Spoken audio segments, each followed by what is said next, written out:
Мына Смановтардың надандығында шек жоқ.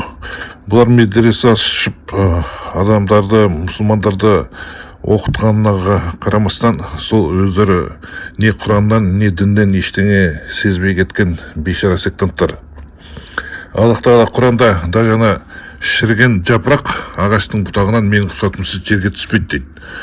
Мүсілімнен келген хадисте Аллах Тағала бүкіл әлем жаратпай тұрып, 50 мың жыл бұрын бүкіл әлемнің тағдырын лаухул махфузға жазып қойған дейді. Сондай Құранды оқысаң, әрбір жерінде Аллах Тағала мен мына бүкіл әлемді бәрін мына предопределение бойынша жараттым дейді. Ал енді мына Сманов болса, сол Құранға, хадистерге сенбей, ана шайтанның сопыларының айтатын ертегісін айтып отыр. Еркектің әулие болуы әйелден дейді. О надан, әйелден емес, бәрі Аллахтан, жақсылық та Аллахтан, жамандық та Аллахтан. Сондықтан осындай шайтанның аузыменен сөйлейтін ақымақ надандарды тыңдамауға тырысыңдар.